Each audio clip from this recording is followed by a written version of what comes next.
Batik Bengkulu disebut batik besurek. Batik besurek berciri khas huruf kaligrafi Arab gundul dengan perpaduan bunga rafflesia. Bunga yang menjadi ikon Provinsi Bengkulu.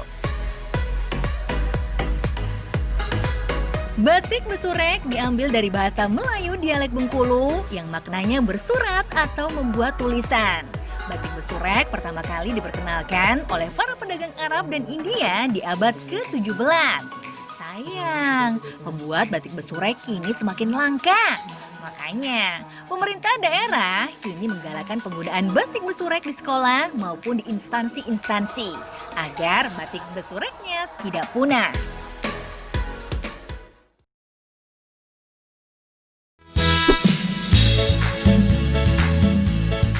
Kulit lantung merupakan bahan dari kulit kayu lantung yang berbentuk lembaran seperti kain yang dapat dibuat beraneka ragam bentuk kerajinan yang merupakan ciri khas souvenir Kota Bengkulu. Bahan kayu kulit lantung dapat juga dibuat dengan motif sulaman pita yang akan membuat hasilnya terlihat bertambah indah dan lebih menarik.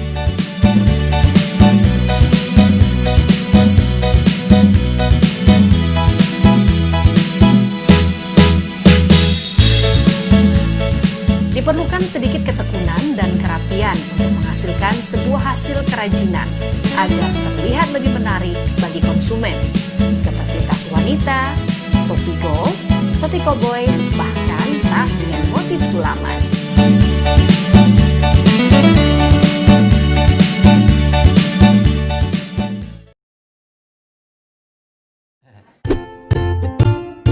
Kue tat atau biasa dikenal dengan sebutan Juadatat dalam bahasa Bengkulu Selatan dan Jodatat dalam bahasa suku Lembak, memiliki dua ukuran dengan nama yang berbeda, yakni Baitat dan Anak Tat.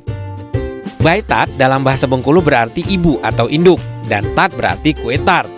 Bagi warga Bengkulu, Baitat itu adalah induk kue tartnya, karena ukurannya yang besar, dan yang ukuran kecil disebut Anak Tart. Tempoyak merupakan makanan khas rumpun Melayu yang dipercaya ada sejak tahun 1836. Dalam sebuah riwayat yang tercantum pada Hikayat Abdullah dijelaskan, tempoyak menjadi menu warga Indonesia terutama Sumatera dan Kalimantan, dan menu sehari-hari warga Terengganu, Malaysia.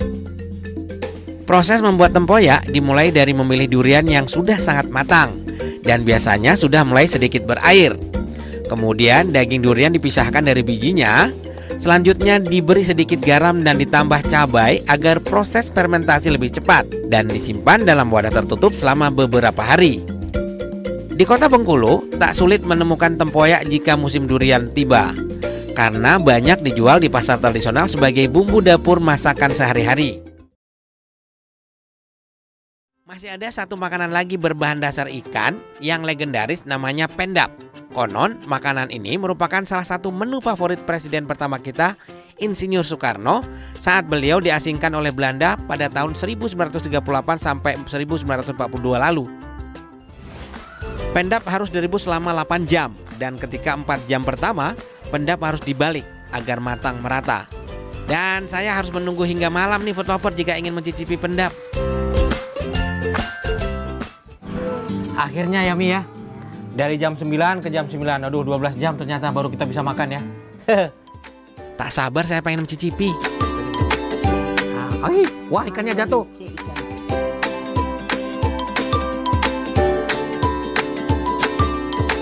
Masya Allah nih, daunnya lembut banget karena masaknya sampai 8 jam.